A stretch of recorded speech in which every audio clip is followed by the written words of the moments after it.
मैं हूं आपका दोस्त संजय कर। दोस्तों, आजकल ये देखने को मिल रहा है, हमारे समाज का युवा वर्ग और कामकाजी वर्ग, ये दो वर्ग हैं जो बिल्कुल बेपरवाह हो चुके हुए हैं। इन लोगों को व्यवहारिकता का ज्ञान बहुत ही कम देखने को मिल रहा है। यह लोग शिक्षित तो हैं लेकिन अव्यवहारिक हैं। कहना चाहिए वैसे तो इनको हमारी संस्कृति का, हमारे समाज के चाल चलन का, आचार विचार का, उनके व्यवहार का, उनके आचरण का किसी प्रकार का कोई ख्याल नहीं है। यह लोग सिर्फ अपने शिक्षित होने को ही अपना बड़ा होना मान रहे हैं। दूसरा, हमारे समाज में आजकल महिलाओं का जिस तरीके का पहनावा हो गया है वह बहुत विचारणीय है। उस पहनावे से हम समाज को क्या संदेश दे रहे हैं? जो नई पीढ़ी है, जो बच्चे हैं, वह बच्चे क्या सीखेंगे और बच्चे क्या सीख रहे हैं? समाज में कहीं कुछ जो भी कुछ थोड़ी बहुत अपराध हो रहे हैं, वह अपराधी कहीं ना कहीं इन सब चीजों से प्रेरित हो रहे हैं।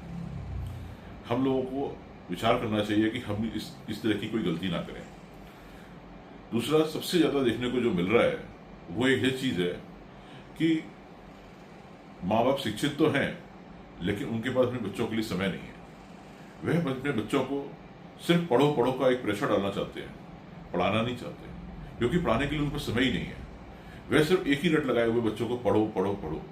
बच्चों के पास में उनकी कोई दिनचर्या नहीं है, उनका कोई खाने पीने का समय निश्चित नहीं है, उनको क्या खाना, किस तरीके का भोजन मिलना चाहिए, उनके स्वास्थ्य के लिए क्या चीज आवश्यक है, बचपन में क्या चीज उनको मिलनी चाहिए जिससे कि उनके जीवन भर पर उनकी अंदरूनी स्वास्थ्य को मजबूती मिले, इस चीज का ज्ञान ही नहीं है।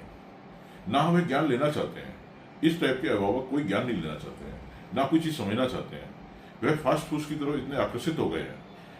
और दूसरा, बाहर के खाने की तरफ उनका आकर्षण दिन पर दिन बढ़ता ही जा रहा है। धीरे धीरे वह आकर्षण बच्चों में भी दिखाई दे रहा है और उसी आकर्षण से प्रभावित होकर घरों पर रसोई बनना प्राय बहुत कम होती जा रही है। बाहर के खाने का चलन बढ़ता जा रहा है, जो हमारे समाज के लिए बहुत ही नकारात्मक है। उसके कल दुष्परिणाम देखने को मिलेंगे। बच्चों में बढ़ती बीमारियां, समाज में बढ़ती बीमारियां और सामाजिक अव्यवहारिकता हमारे समाज को, हमारे देश को एक नई दिशा की ओर ले जा रही है, जिसमें आपसी प्रेम, आपसी सद्भाव और आदर, इसकी बेहद कमी दिखाई देती है। दोस्तों, विचार कीजिए, कहीं हमारे आसपास या हमारे परिवार में कोई ऐसा व्यक्ति तो नहीं है जो इस तरीके का आचरण कर रहा है। यदि कर रहा है तो उसे रोकिए, अपनी जिम्मेदारी समझिए, उसे रोकने और समझाने का प्रयास कीजिए, ताकि हम जिस संस्कृति की दुहाई देते हैं, जिस देश की दुहाई देते हैं, जहाँ पर हमारा इतना बढ़िया माहौल रहा है, हमारा पारिवारिक माहौल, हमारे बुजुर्गों द्वारा दी गई शिक्षा हमें बरकरार रखनी है, उसको कायम रखना है। हम लोग पाश्चात्य संस्कृति की तरफ बहुत तेजी से जा रहे हैं। इसे रोकने के प्रयास करने होंगे, समझाने के प्रयास करने होंगे। दोस्तों, आज के लिए बस इतना ही। मैं आपका दोस्त संजय कर धन्यवाद करता हूँ आप सभी का अपने पेज आचार विचार व्यवहार को बने रहने के लिए।